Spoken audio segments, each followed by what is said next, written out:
Desiree Cocroft, your Get Your Life coach. I am an executive life and leadership coach, trainer, and speaker and author. So excited to talk to you all today because I have not been on YouTube for a little bit. And so I'm glad to be back. So thank you for coming to my channel and coming to this live. I haven't done a live in a while. And I really enjoy lives because it's fun to do a live because I don't like doing edits. So this is the best way to go ahead and do it with a little more ease than it has been like that before. So anyway, I am here to talk about giving yourself permission to live your dream life. Here is the thing. We aren't living our dream life because we haven't allowed ourselves to. So after talking to a lot of my clients, doing so many different trainings on changing your habits, changing who you are, changing the results that you want in your life, I have discovered that a lot of times we are our own holdup to the things that we want because we're not giving ourselves permission to have the things that we desire. And it seems crazy because why would I not give myself permission to have the things that I want to have, right? It's kind of like you've been desiring ice cream, but then when you get to the moment when you're able to have the ice cream, there is something like holding you back, like this force field holding you back from the thing that you said you wanted. And you can't quite allow yourself to grab it and take hold of it. And so a lot of times when I'm working with people on changing their habits, most times they are transitioning into a new career, into entrepreneurship, into having more boundaries, so living a more fruitful personal life. A lot of times when I'm working with people to do those things, they are having a hard time transitioning into giving themselves permission to actually have the thing that they want. And this is the reason why our brains are used to what it's used to. Your brain is already telling you this is what time you're waking up. Even if it's not the time you actually desire, air quotes, to wake up, this is what your brain is telling you. Like, you only wake up at this time. This is the time you need to wake up. What are you doing trying to do something new? Change can disrupt what's happening in our regular day lives because our brain wants things to be easygoing. Our brain is so used to doing the same things because it's taken in so much, it can only really make new decisions here and there. Making new habits and changes all the time, that's going to disrupt it. It's easier for things to just be regular. So a lot of times we want to be in our normal state. We want to be in our comfortable state, even if we don't want to be in our comfortable state. So it's so important that we can just recognize, just being aware that your mind, your brain wants to stay comfortable. It's wired to learn something and keep doing it, and we do it unconsciously. We're so used to doing it, we don't even think. It's almost like we're sleepwalking. Have you ever like driven to work and you weren't even thinking? It's almost scary sometimes. You can be driving to work, not even thinking about which way to go because your body is just so used to going that direction. You can talk on the phone, you could be doing other things, hands free, right? You could be doing all of that, and you still won't really be paying attention to the streets. You won't be paying attention to all of those things because you're just used to going that direction. Same thing about going to lunch, right? You go to lunch at the same place, you don't even think. Our brains wants to keep doing the same thing because it's comfortable. So when you want to do something different, it is going to drive your brain bonkers. Not all the time, but most times, right? Like, wait, emergency, what are you doing? And so it's so important that we recognize that this is just normal. It's not because we don't know how to change. It's not because we don't know how to do something different. It's because our brain doesn't see it as normal. So we have to give ourselves permission. And I tell my clients that a lot. Give yourself permission to do that. Or how can you give yourself permission to do this? And all that means is, how can you make it okay for you to do the new thing? And so I have a really great example of this. So I had this time in my life when I was in a lot of debt, a lot of personal debt. I had $86,000 in debt. That's 86000 in debt. And I had normalized being in debt. Like, it was normal to me. So much so that I didn't even think twice about overdrafting in my account, making, silly, financial decisions. It was happening all the time. Even though there was a part of me that knew that if I wanted to live a different life, I'm sure there's something I could do about it. I didn't know how to give myself permission to be something different. Because when you decide to be something different, you are going to have to show up in the world differently. And that scares us. A lot of times, even if we say we want something, that means we're going to have to change something about ourselves, and it drives us crazy in our minds. And so we just prefer to be comfortable. I was talking to a client about a week or two ago, and they are looking to transition into a new career path. And they know that they are going to have to level up who they are. They're going to have to start talking differently, walking differently, have better boundaries if they're going to be in this different position. And that is the reason that they've had some hesitancy on doing it, because they know that they're going to have to be something different. And so, if this is something that, kind of like helps you, or kind of helps you think through the next thing that you want, I want you to consider, what am I not giving myself permission to do? What am I not giving myself permission to be? What am I not giving myself permission to identify as? Maybe you have had experiences with people that are like where you want to go, and it wasn't a pleasant experience. So you've told your brain, like, well, I don't want to be like such and such. And so for that reason, I'll just stay in this position right now because it's comfortable. Or it's hard for you to hurt people's feelings. If you're anything like me, I am a recovering people pleaser. So I know all about not wanting to hurt people's feelings. And so sometimes, we don't want to have boundaries because we don't want to hurt someone's feelings. We don't want to step on somebody's toes. But it's keeping you from living your best life.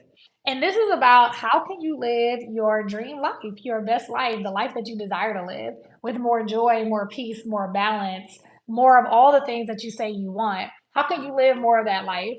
And the only way to live more of that life is to give yourself permission to live a new life. Give yourself permission to be someone different.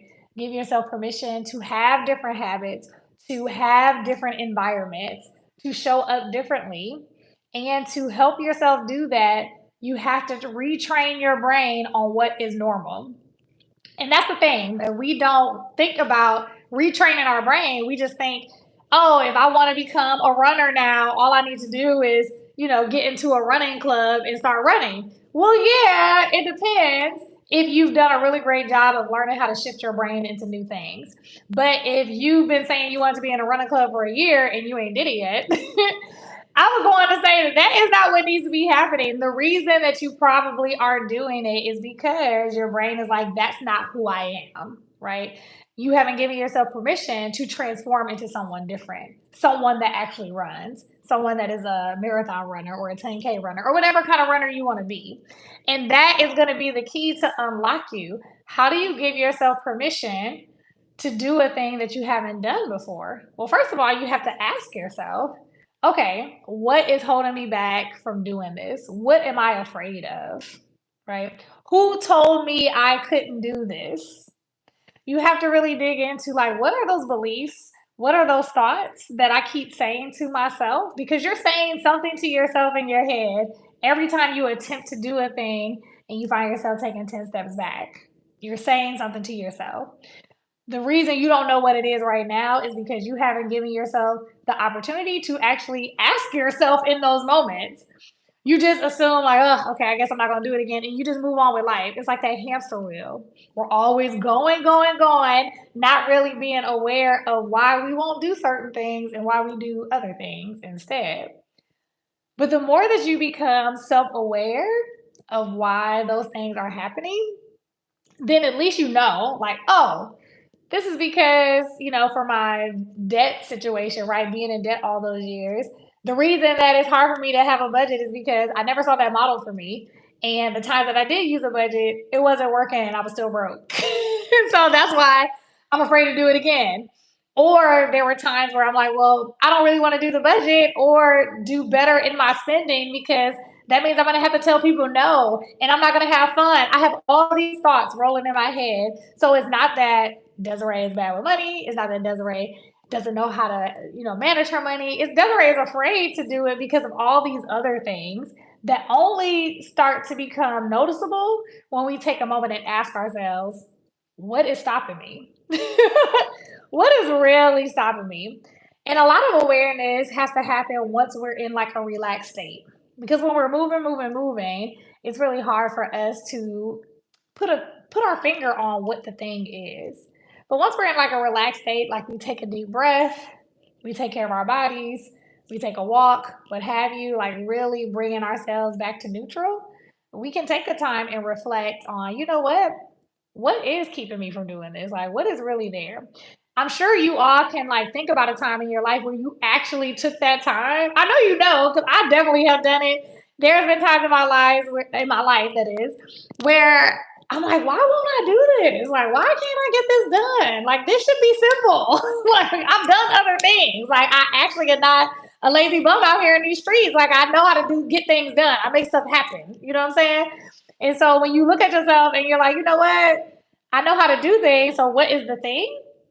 Well, you actually take time to really reflect on it instead of scrolling, binge watching and like zoning out and not thinking about how to solve your problems in your mind or whatever. When you actually take a quiet moment and think about it, you can, delve back into why or what that is. And when you do, you actually will give yourself the key that unlocks everything. Now, it may not happen right away. I didn't pay that $86,000 off right away.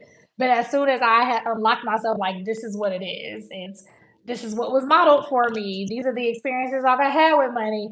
I'm afraid that I won't have fun. So, I had to do all of those questions to ask myself to help me unlock needing the permission to, okay, let me go ahead and explore what it's like to have a different identity because I didn't like being broke. So broke identity wasn't going to work for me.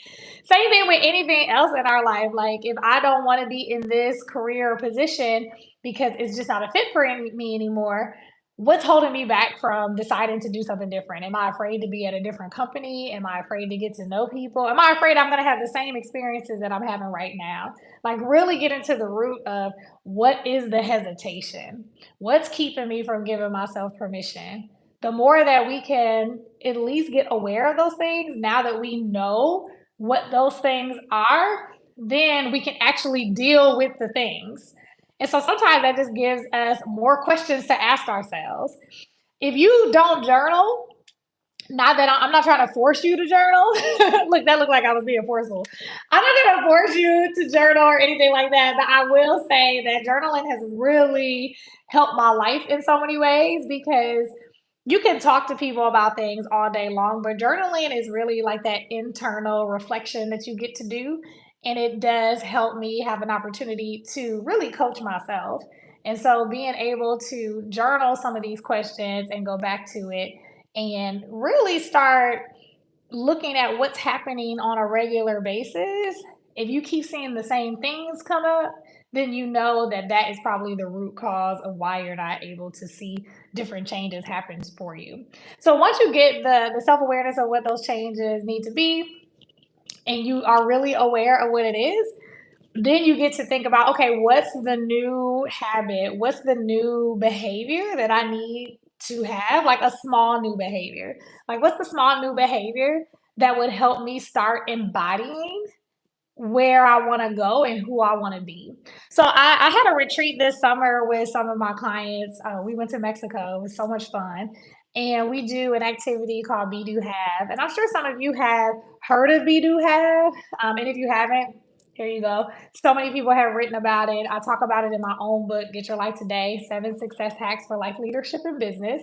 And so when I talk about Be Do Have, I really walk people through, what do you want to have? What are the things that you need to do to have those things? And then who do you need to be? And this is the thing when you want to step into your being, you have to know the person that has those things and does those things, who are they? You really have to start crafting like, what is that identity I need to take on? Because anything that you've ever done, especially if it's a shift in who you are and in what you're getting in your life, you began to take on an identity. So if, for instance, if you went to college at some point in life, you took on the identity of a college student. You started buying books. You started, thinking about what kind of classes you wanted. You started thinking about what major you wanted. If you took on an identity of a manager, you started thinking about like, oh, how do I want to develop my staff or my employees? You started thinking about the way you talk to people because now you have to be a people leader. If you were an entrepreneur or are an entrepreneur, you had to take on the identity of a business owner. And so, like, oh, if I was to have a business, this is how I want to operate in this business. This is how. Hello. Okay, sorry. I think I froze for a second. My bad, you all. But all the things, anything that you desire to be, at some point you may not have consciously thought about it, but whatever you desire to be, you actually went into this place where you started to identify as that person. And so I always use this example, where I've used it before in my book. I talk a little bit about when I ran a half marathon. So here's the thing: when I was in high school, I ran track and I ran the 800. I did the high jump. I feel like I did one more thing, but it was the high jump and the 800. For the most part, I don't think I did. Yep, it was those two things. Like, I'm like, what did I do in high school? So anyway, I did that. But outside of that, I ran like a 5K, which is like 3.1 miles for those that aren't runners. And I didn't run anything more than that in a race. I had randomly like ran 5 miles once, like with this running group, but that was really about it. Like, that was what I did. And so years later, into my adulthood, this was actually probably 2019 ish. I decided that I wanted to run a half marathon. And I decided to run this half marathon because I saw other people running a marathon and I got super inspired. And so I decided to run this half marathon. Now, again, I didn't run all the time. I kind of ran sporadically. Every now and then I would join a running group and all of that, but it wasn't something that I did on a regular basis. But when I decided to sign up for this half marathon, I mean, literally, as soon as I like hit the sign up button, the first thing I did was like freak out a little bit. I was freaking out because I'm like, Desiree, you don't run marathons. Like, how are you gonna do this half marathon? And so I quickly remembered what I'm telling you right now. Like, well, now that I decided, right? I decided I was gonna do this. I need to quickly figure out how to become a half marathon runner, right? Either that or fall out during the race, or not finish, or not show up, all the things. So I started calling people I knew that were friends of mine that had done half marathons or at least 10Ks, or people I knew that ran on a regular basis. And so they introduced me to a couple of different apps that I could use. They suggested some of the running gear that I needed, places I can go to get shoes. So I had got all the things. I got compression socks, I got shoes. I finally had that app that can help me track my running and train me up. And so I had everything I needed. And before I knew it, I had developed this runner's mindset. And if someone asked me before, like randomly, oh, like, are you a runner? I would say, oh, no, I'm not a runner. I ran before, but I kind of do it leisurely. But once I decided that I had this runner mindset, I had all the stuff, right? I had a playlist for running. I had a great banging playlist for running. I had all the things I needed. If somebody asked me, I would definitely say I was a runner because I had taken the identity of a runner and I was actually doing the things aligned with that. So I was getting those results, right? And so that's the thing with whatever you need to give yourself permission to become. If you want to have the things associated with what you want to become, then you have to embody that person. And you have to figure out how to do that small behavior by small behavior. And so for me, it was okay, I got the running shoes. Okay, it's starting to happen. You start getting excited, like, okay, I might be a runner out here. So, what is the thing that you are desiring to have and do and be? Whatever that is, you get to decide, okay, what is it that's keeping me from it? What's my hesitation? How can I give myself permission to be that? And how can I give myself permission to be that by taking little small behaviors that help me to embody that person I need to become, that person I need to transition into? Like I said, one of the people that I've been coaching is transitioning into a new position. And the position that they were currently in, they were stressed out. super stressed out. And because they were stressed out, they had some tendencies that they had developed in this company that wouldn't be healthy in a new environment and it wouldn't be healthy in a higher level position. And so we are working on rewiring their minds about who they are, what their expectations are, what their boundaries are, how they want to desire to take up space in their new position. How do they want to feel in their business? All of that. It's really to help create this new identity.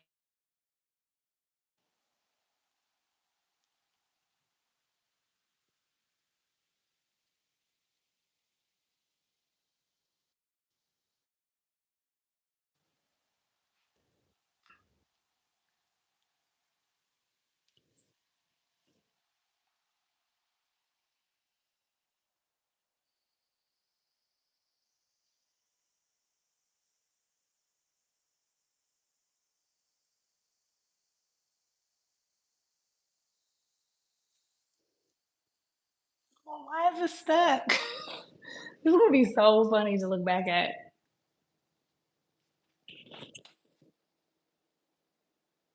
Okay, I know it's going, but I might have to end this. Oh.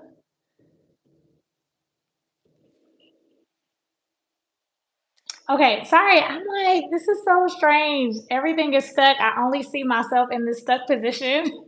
So, whatever the case is, I hope that you all got something out of this. I'm looking forward to doing more lives in the future.